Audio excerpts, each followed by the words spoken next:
Entriamo adesso nel cuore proprio dell'argomento e nel dare la parola alla professoressa Lynne Murray la vorrei presentare semplicemente dicendo che è una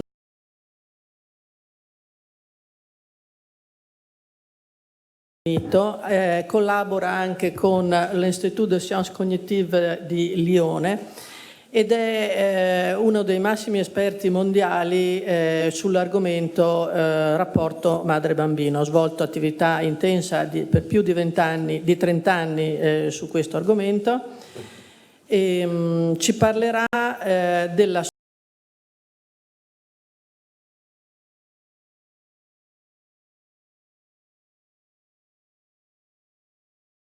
Sono molto contenta di essere qui, ma mi dispiace non parlo abbastanza bene italiano e allora ho aiuto di nostro collega. Grazie, prego.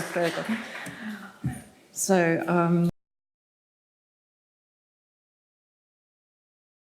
about the association between postnatal depression and child outcome, and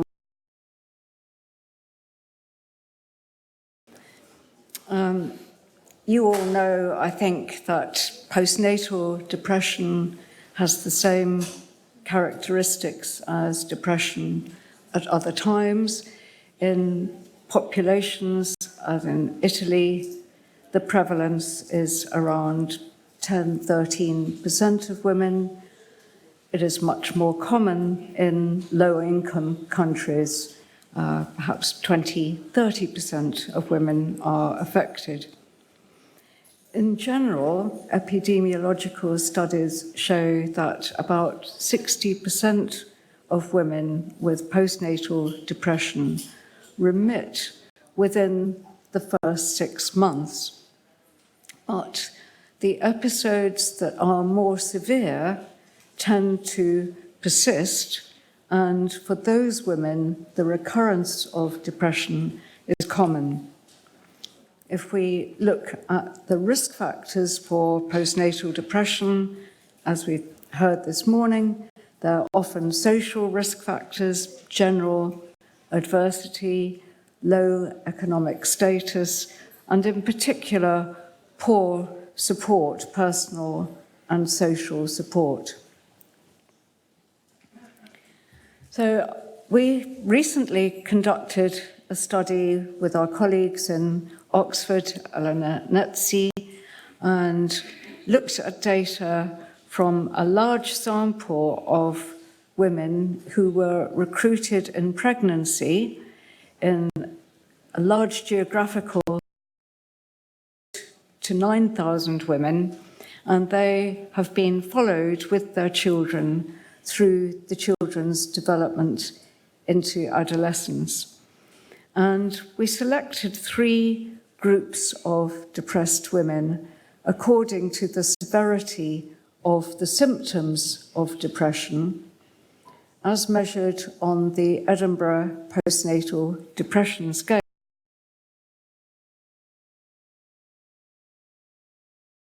Moderate depression, scores of 13–14, women with what we called marked depression, scores of 15–16, and then a group with severe depression with scores above 16 on this scale. There's depression at 2 months and 8 months, and we defined the depression as persistent if the woman had a high score at both time points, at both 2 months and 8.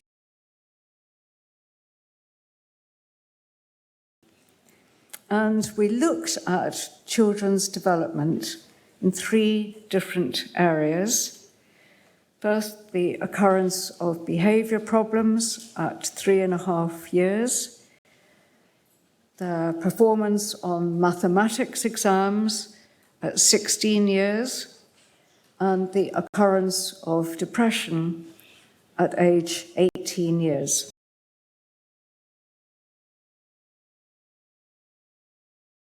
In these areas, according to the severity and the persistence of the mother's depression. So first, we can see the results for children whose mothers had the low scores, the moderate depressions that were transient. They had an episode at just one period in the postnatal. So we see that for the children's behaviour problems, there are increased risks for poor outcome, even with these moderate and transient depressions, but the risk is not very much elevated. Some risk, but not a great deal of risk. For mathematics, at 16,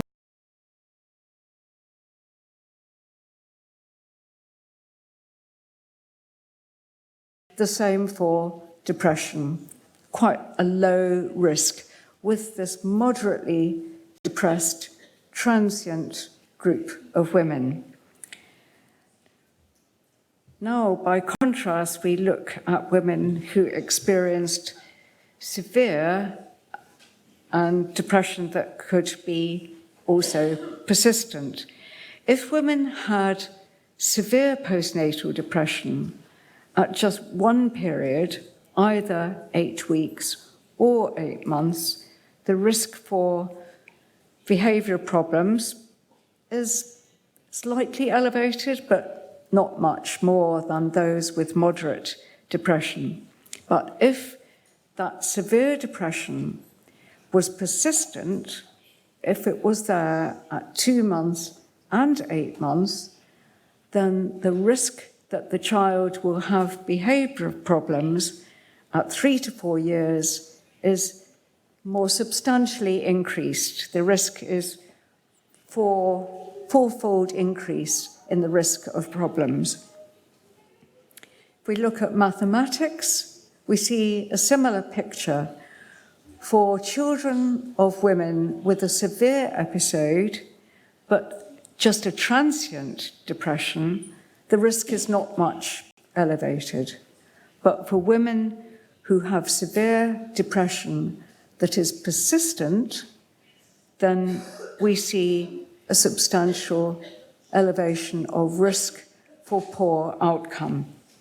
And this picture is particularly clear for the children being depressed at 18.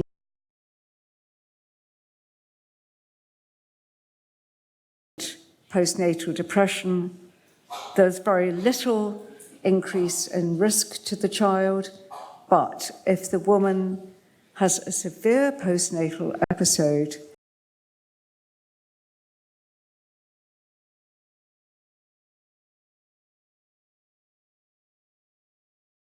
fold the risk compared to children of women without depression.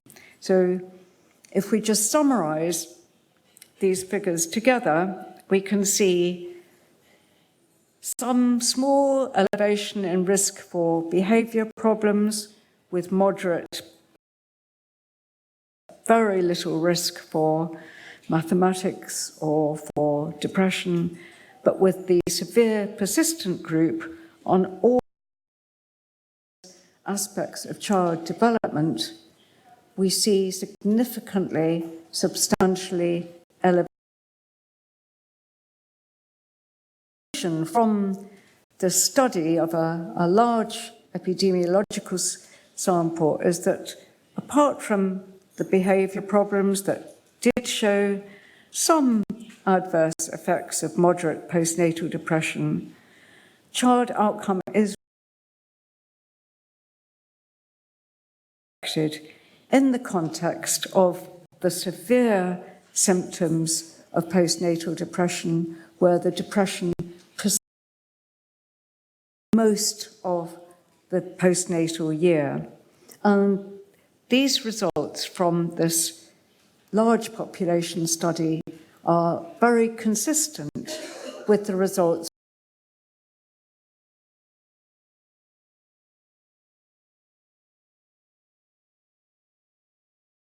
Emilia are seeking to develop a service. It's very impressive to hear about what you're doing here. Where might you need to target most of your intense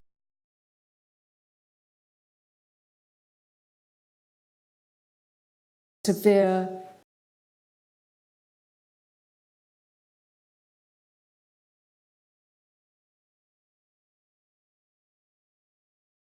postpartum women are likely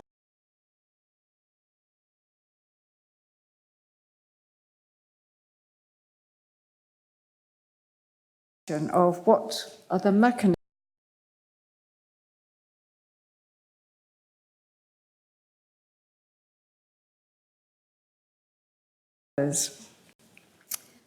First, we think about when these depressions occur.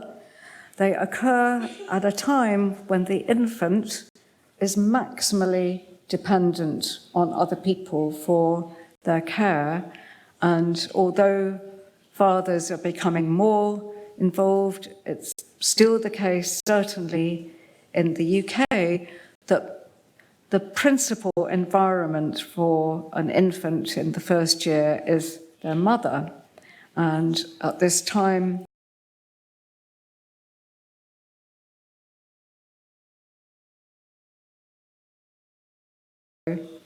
even at a few weeks, infants can engage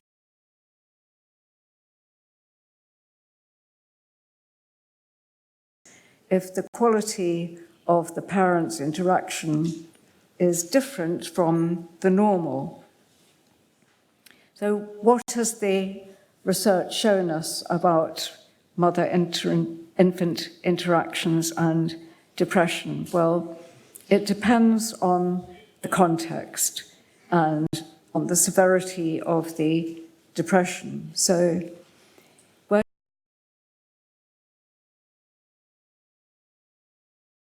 living in poor neighborhoods with low levels of support, perhaps low levels of education, young single mothers, that would be a typical high risk socially, a group at high risk socially. If a mother has depression in this context, then the risk is raised for the interactions to be difficult. So mothers are generally less sensitive to the infant. They notice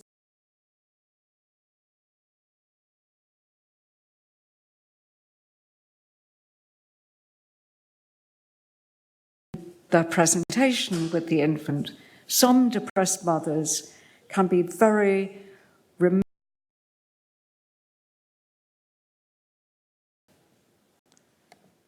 withdrawn from the infant.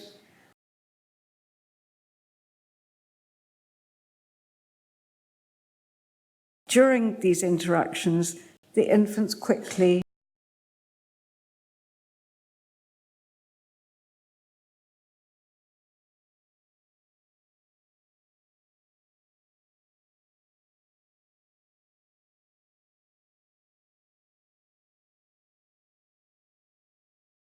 so marked and more subtle differences without the extremes of withdrawal or hostility that you're more likely to see in a high-risk group.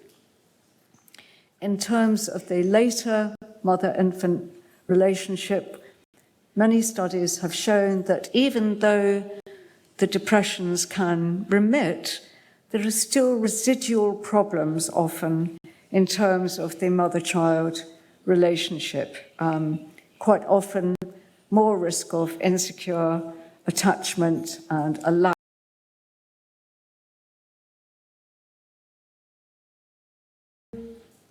One important question in thinking about the effects on later child development is whether these different kinds of interaction problem that can occur in depression, are they associated with the children's later development?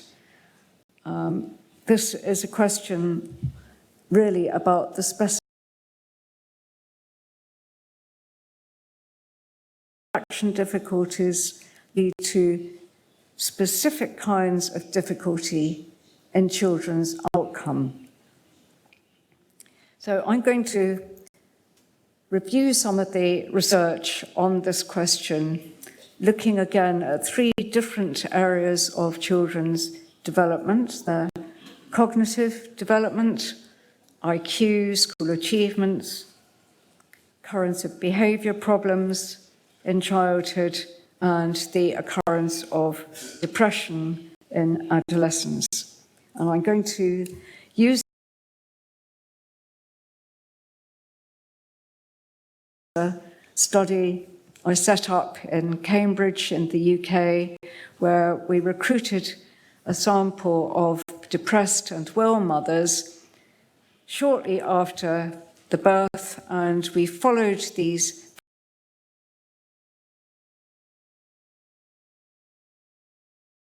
adulthood and retained a good sample all the way through.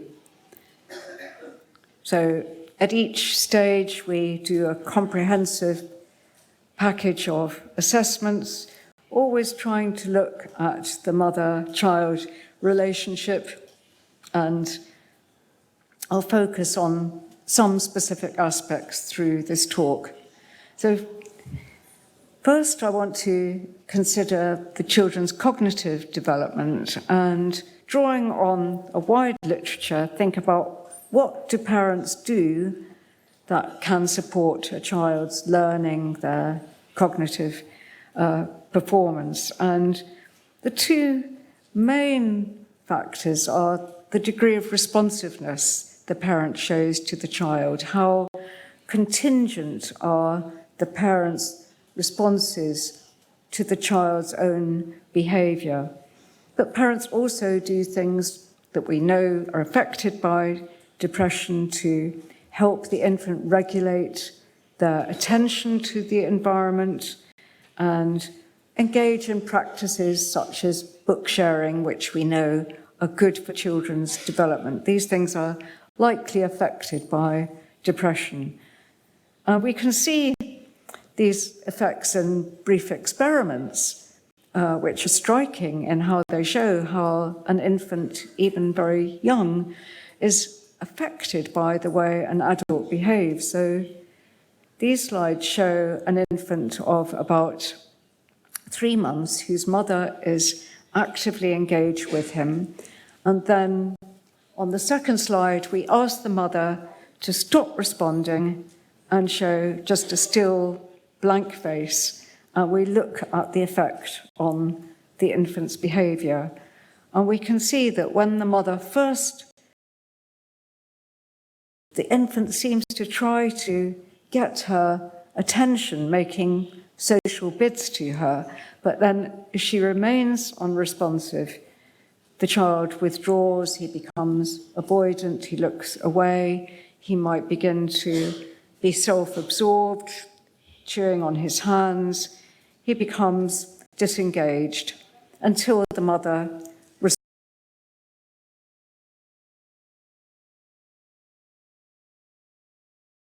finding, and it just illustrates how a mother withdrawing her responses from a child can have such a big impact on the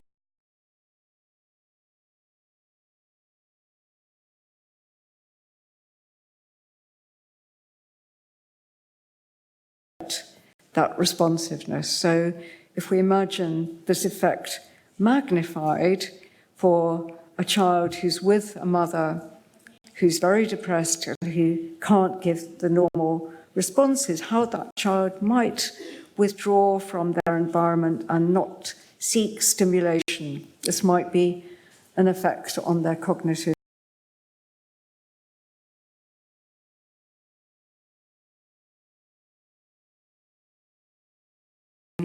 with the translation and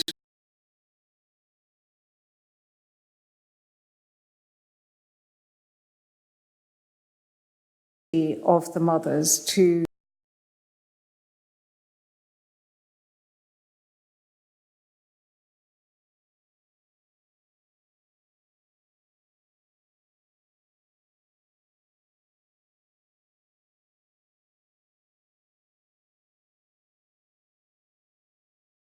move on to this slide here, which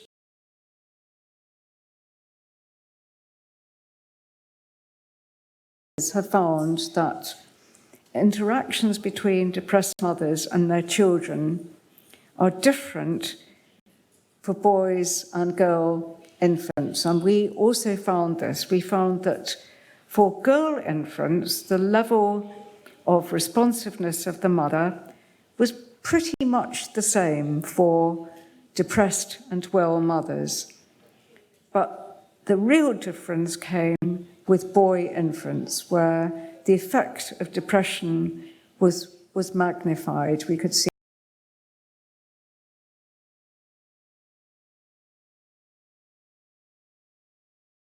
and well women. So this has been replicated in other studies, and we can maybe think about the reasons later on. So mothers, particularly boys, are perhaps less able to give the kind of that mothers typically give, changing the infant's environment when they notice perhaps that the infant is being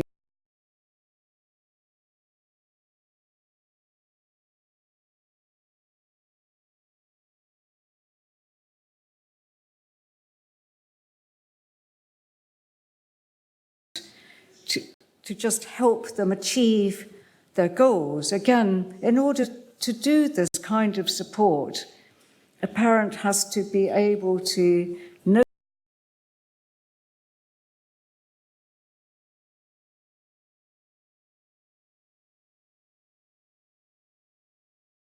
generally with depressed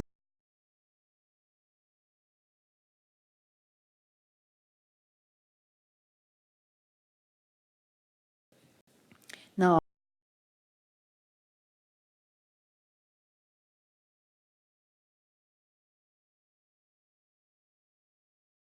Interactions were very much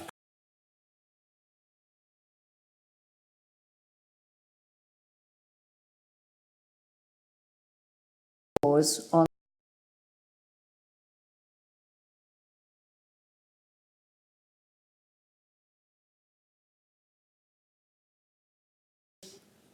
scale of cognitive development against the level of the mother's responsiveness to the infant at 2 months postnatal, we find that there's a significant relationship, and in fact, the responsiveness mediate this effect of depression on boys' poorer mental development at 18 months, and this continues even to 16 years. We see these boys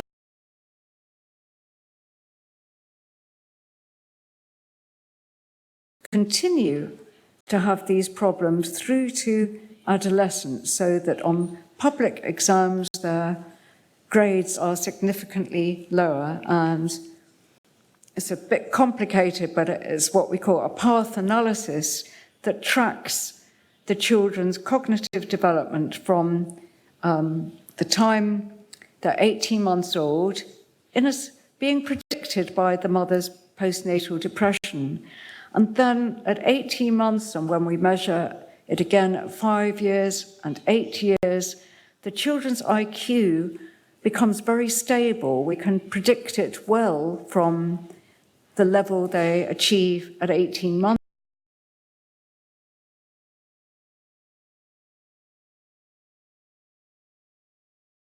Of the postnatal depression on 16-year outcome is still there, even when we take into account subsequent support mothers give to the children in terms of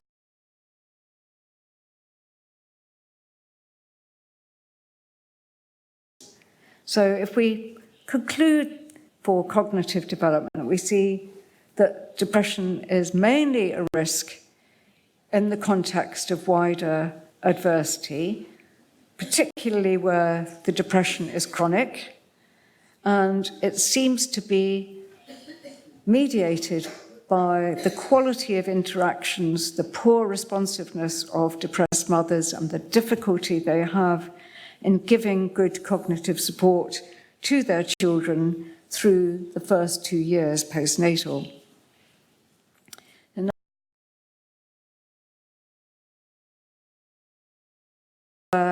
Again, a large body of research has suggested very different kinds of mechanisms being involved from those accounting for cognitive development. So for behavior problems, we know that the parent's capacity to support the child's self-regulation is very important, and this is the work of people like Ed Tronick. And we also know from much research that behavior problems are increased where parents become hostile and are very coercive with their children. So we can look at these kinds of interactions, and parents do a lot of interactions with their children to do with child emotion regulation.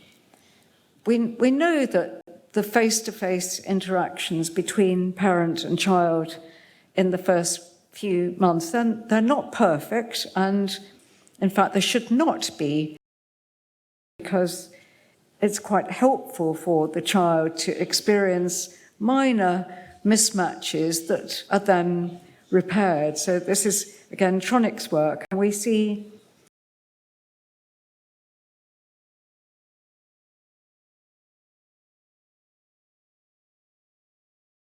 she does an action that is very strong and fast. I go like that, and we can see how the infant is shocked and disengages, and we notice how the mother notices that moment of the child's shock. And so what she does next is she tries again, but in a reduced way, at a level that the infant can tolerate the intensity of her stimulation.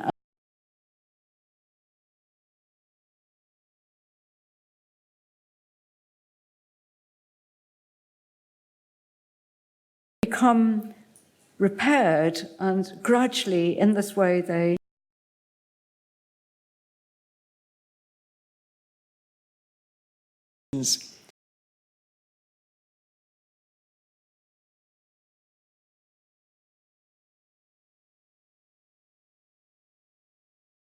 capacity to manage their state and their emotions. They might, typically with fathers, children enjoy playing these pretend games. Perhaps the father's pretending to be a fierce animal that chasing the child, and the child has the experience of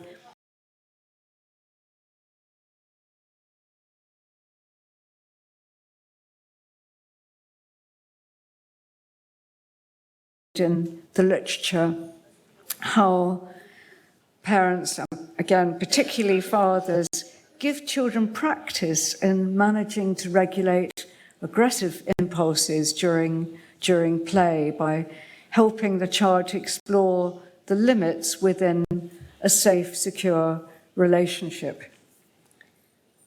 The other thing that parents can do to help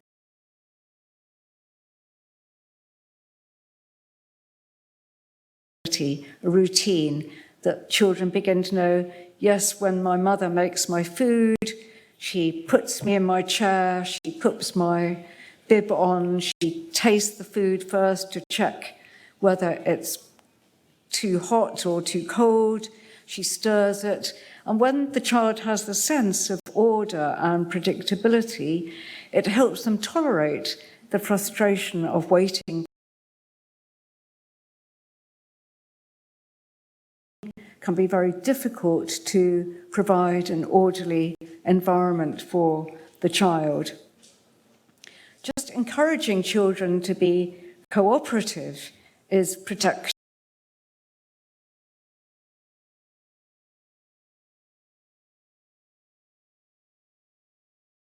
Highly motivated, they like to join in. They like to help parents. So if parents can incorporate that motivation and encourage the child to join them,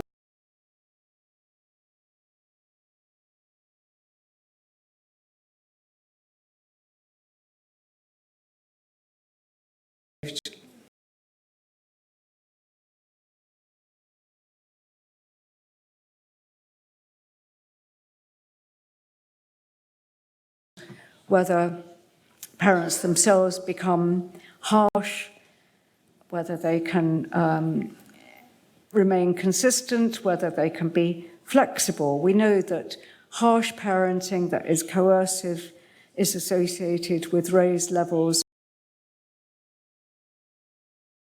We hope that parents will not get into those cycles and instead show the kind of behaviour. Here, the mother wants to get the baby to brush her teeth.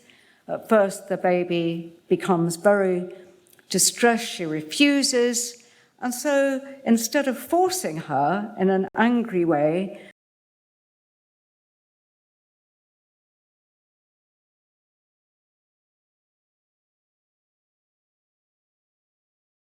as well, and she succeeds in doing what she wanted to do and getting the baby's teeth brushed, but without direct hostile conflict. So I'll miss the next few slides again because of time and just go on to this one. This shows what the depressed mothers in our Cambridge sample were like in their interactions with the child at 2 months postnatal. On the left-hand side, we can see that the postnatal depression group showed a much greater level of hostility to the infants than the control group. So we can see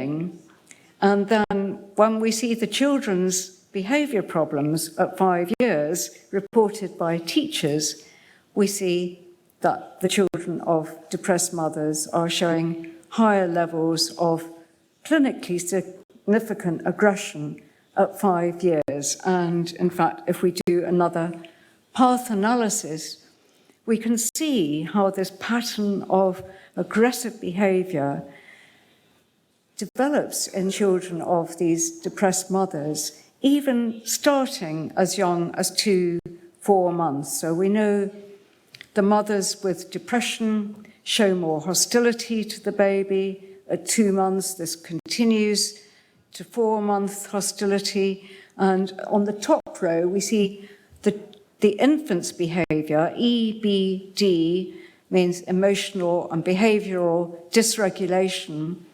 This becomes evident by as early as 4 months, and then it shows continuity. So the infants are not particularly difficult early on, but once they start to become difficult, getting angry easily, getting distressed very easily, then that difficult behaviour continues through 9 months, through 5 years to 8 years, and expressed in behaviour, leads to the parent becoming more coercive and hostile. So you have a vicious cycle of hostile, coercive interactions developing that starts in the early months. So if we just conclude in relation to behaviour problems, we see there's a risk for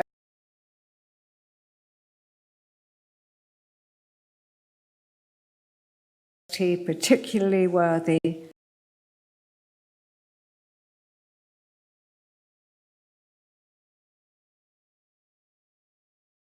regulation that carry the effects of depression on the child's outcome.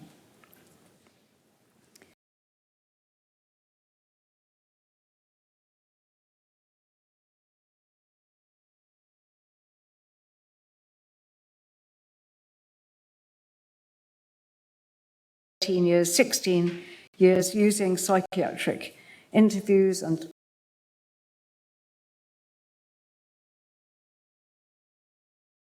what we found in that study was that by 16 years, those children whose mothers had been postnatally depressed were at increased risk for any kind of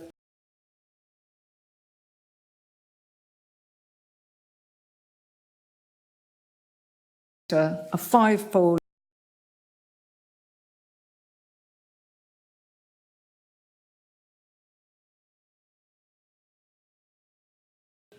thinking now about what mechanisms can mediate the association between postnatal depression and adolescent risk for depression. And there are many complex mechanisms. I'll just suggest a few of them. One, a kind of emotional contagion, the impact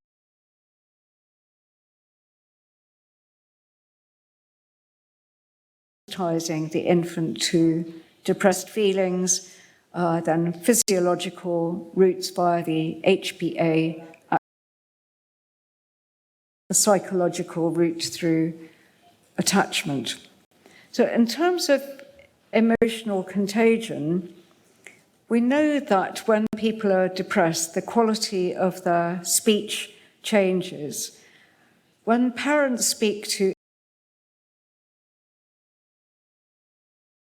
register,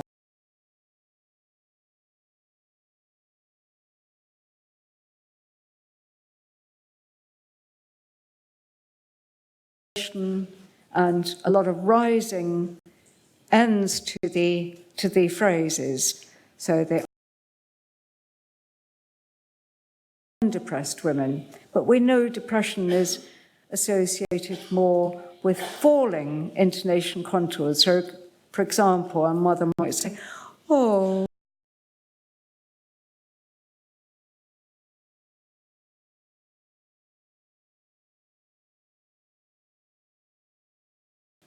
My colleague coded the mother's utterances to the child and found that, yes, the depressed mothers used more falling intonation,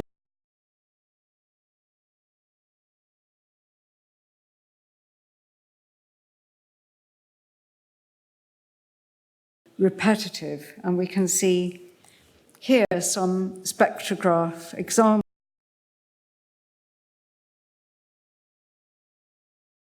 Melodic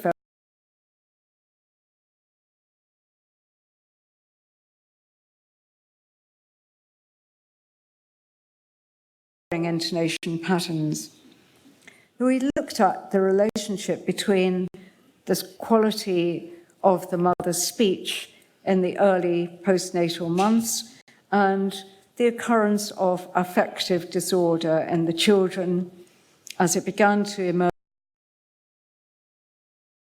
The mothers used these repeated, identical, falling intonation patterns, then the child was more at risk for affective disorder.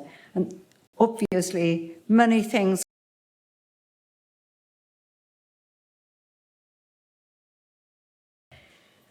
Our colleagues interested in mirror neuron research hypothesized the possibility that affect in the voice in the early months could sensitize the infant at a neurological level to experience depressed affect. Then we have this physiological route through the HPA axis. We got morning readings of cortisol from the offspring.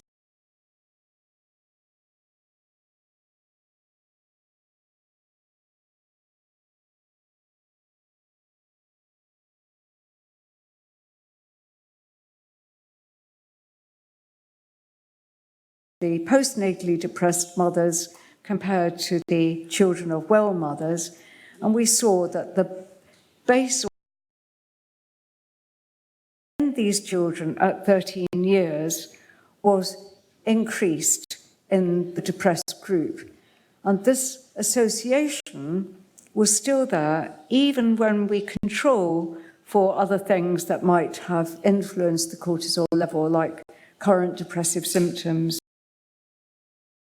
So there seems to be an enduring effect of the depression on the children's physiological functioning. And we wanted to look at the effects of the interactions with the mother and thinking about animal models where we know from the work of people like Michael Meany that if you have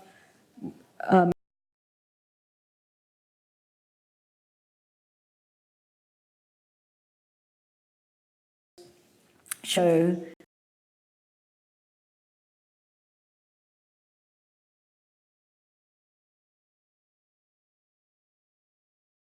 whose mothers are actively involved in their care, and that is confined to an early effect during the early postnatal period. So we tested for the same kind of effect here in our sample and looked at the relation engagement or withdrawal from the infant during interactions during the postnatal months at 2, 4, 6, and 9 months, and then also measured the same thing in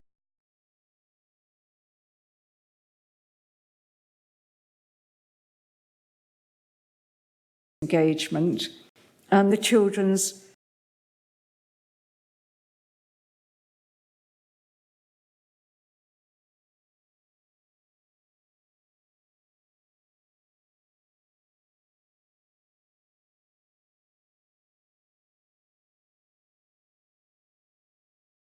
at 13 years, whereas the level of the mother's disengagement at 5 years is not related to cortisol.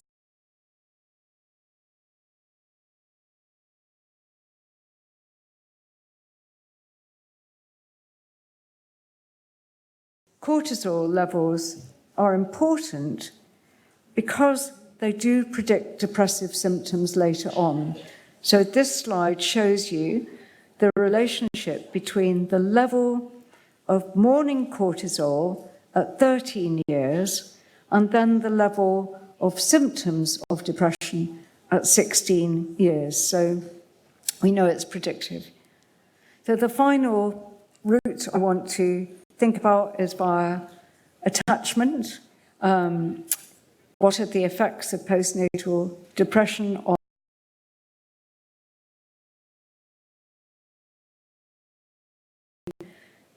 to the presence of a strange man they've not met before?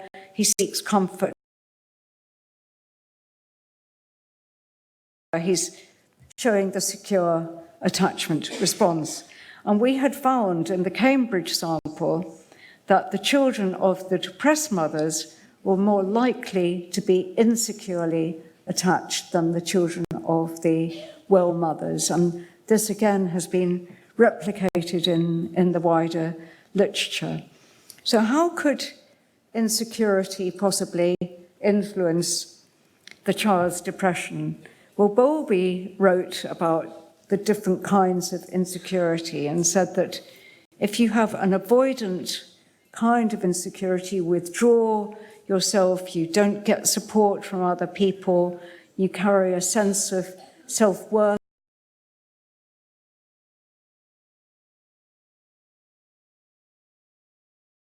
is associated with anxiety, of difficulties managing challenges in the world. So from both angles, we might expect that an insecure child would become less resilient, less able to cope with threats, have strategies, be easily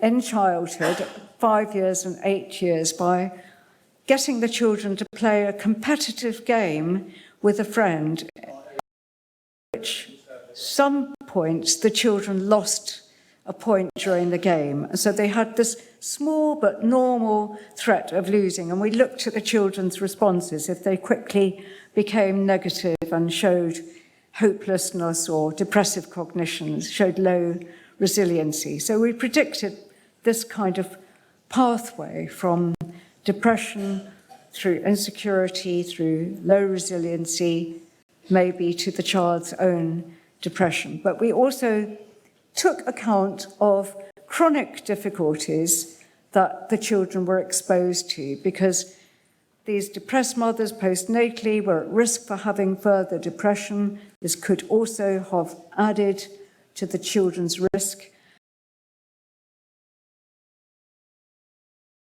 in raising risk for depression. So we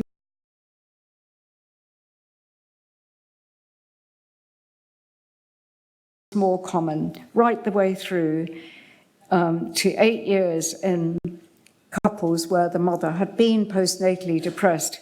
Interestingly, at 13 years, everybody's having marital conflict because looking after adolescents is so difficult, as anyone who has an adolescent will know.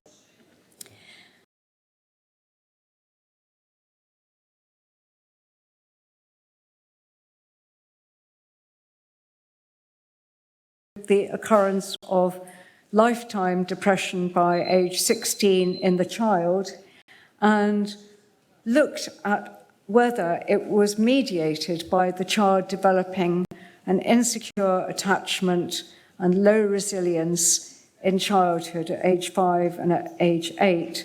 And indeed, this pathway does explain quite a lot of the depression that occurs in the depressed mother's children by age 16. But we also see there's additional risk from exposure to persistent maternal depression and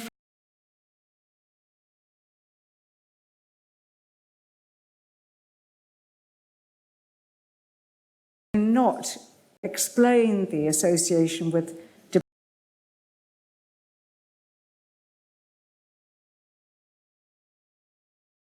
taken all these things together, we can see that, thank you, 81% of the effect of postnatal depression, 81% of the variation is explained through this pathway, through the child becoming insecure, through developing low resilience, together with these background factors. So just to summarize that, we see postnatal depression, insecure attachment, poor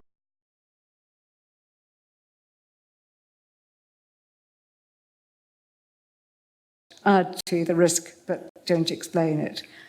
And then just finally, when we looked at the children at 22 years, we still found direct associations with postnatal depression in terms of using FM. We find less efficient prefrontal regulation when the young adults listen to their relationship with their mother. And we also find an effect on cortisol. This time we looked at reactivity stress tests that the children of postnatally depressed mothers were showing greater stress reactivity at 22 years. And then we also found indirect effects of postnatal depression via the fact that those children were likely to develop insecure attachment. So on structural MRI, we found structural changes, larger amygdala, and also to do with regulating emotions. Those people who had been insecure as children showed more difficulty in regulating emotional experiences.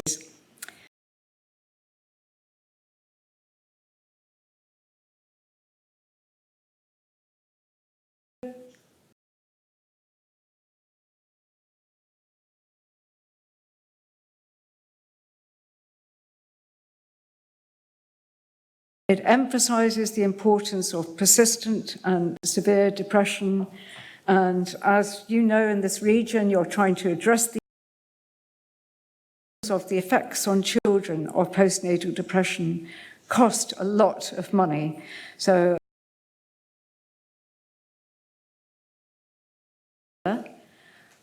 the cost of perinatal disorders was 8.1 billion pounds per annum, and mostly that cost was due to the burden of the effect on the child's development. So to conclude, overall, we see postnatal depression associated with a wide range of disturbances in the mother-infant relationship. The offspring become affected in multiple diverse domains of development, cognitive, behavioural, affective, and each developmental trajectory seems to have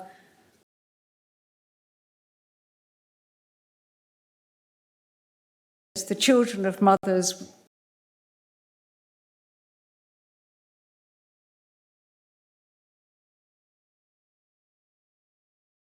Thank you for your attention.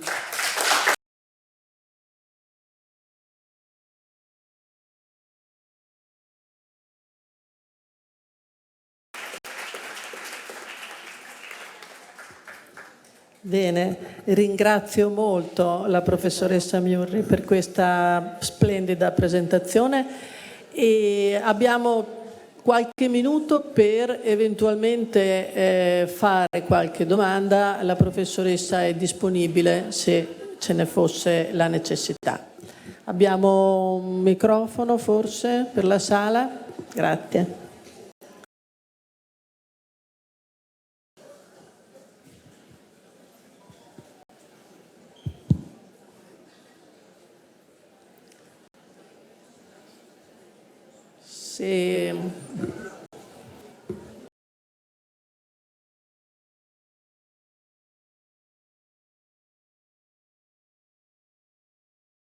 La professoressa non ha le cuffie.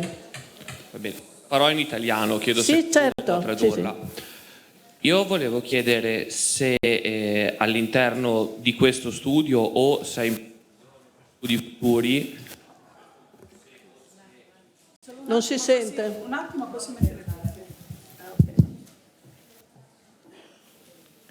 Se può ripetere, grazie. Mi stavo chiedendo se in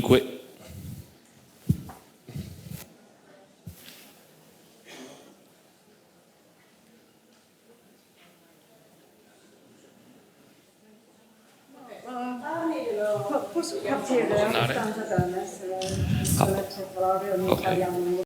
Può capire l'italiano se parla lentamente, grazie. Bene. Volevo chiedere se fosse come l'influenza del bambino può modificare gli outcome legati all'interazione madre-bambino con una madre depressa. Contemporaneamente, padre depresso, interazione con bambino.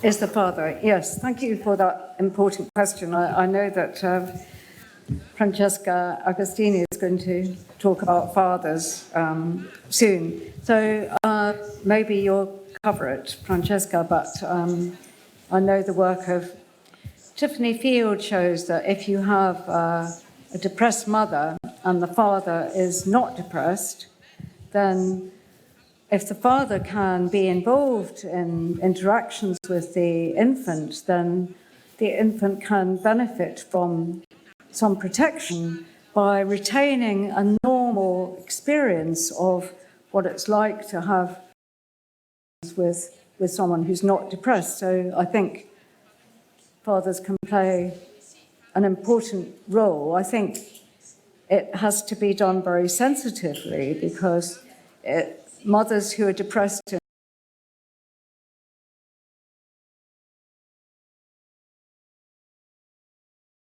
and if a father seemed to be fantastic with the baby, it might make the mother feel even worse. So I think for the baby, clinically, it could be a really good help, but I think it would need careful clinical management so that the mother is not undermined further.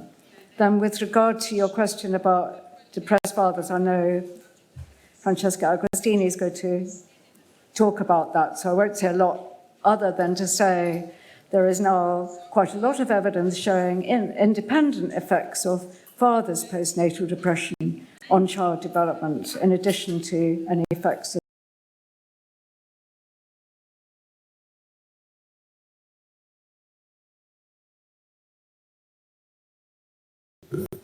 C'è una domanda lì.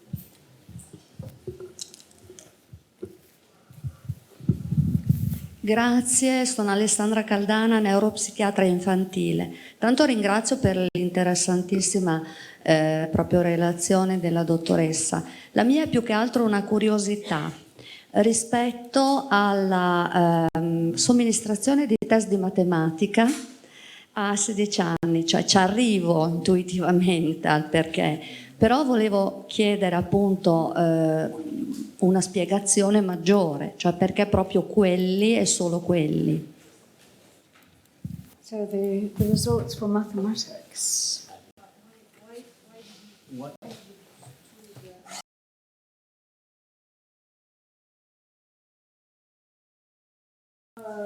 At 16. So,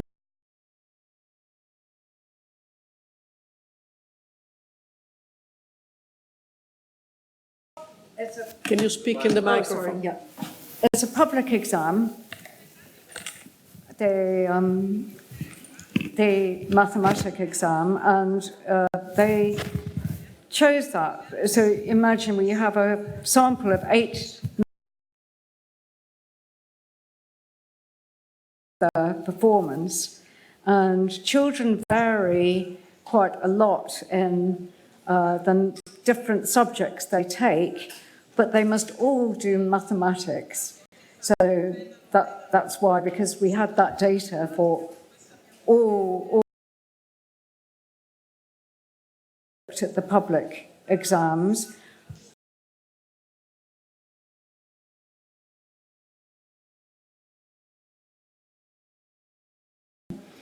The Cambridge evaluation of the child's development at younger ages also was brought.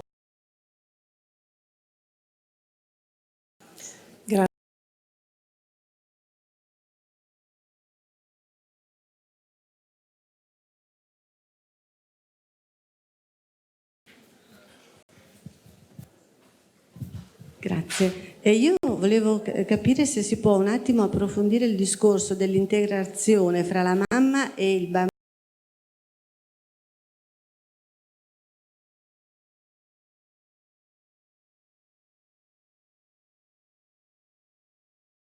It's an important, obvious question. Thank you for asking that. So we think probably there are effects coming from infants, differences between the sexes.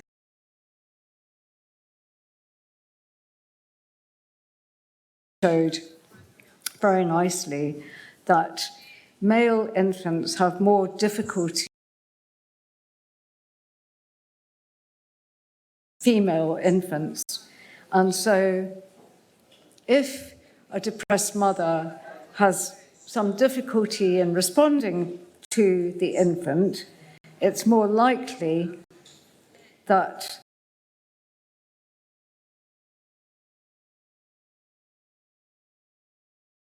will show more negative effects of that maternal behaviour. So you've got a vulnerability in boys compared to girls that make it more difficult for mothers to engage with the baby and keep them in a good state. And so if the infant becomes a little bit more negative, then the boys show that, then mothers are more likely to be hostile if it's a boy infant than if it's a girl. So we found in our study that depressed mothers with boy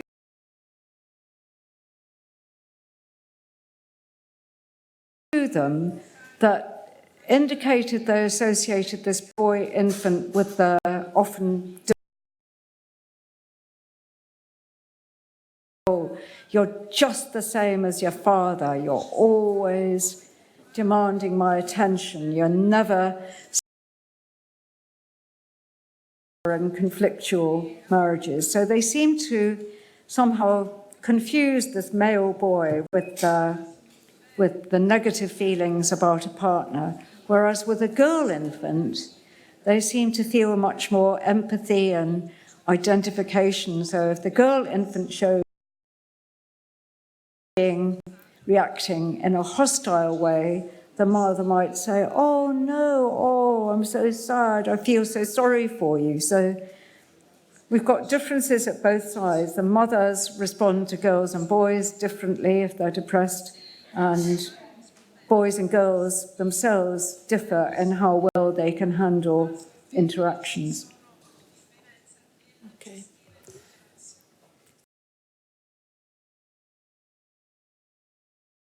Professoressa Murray.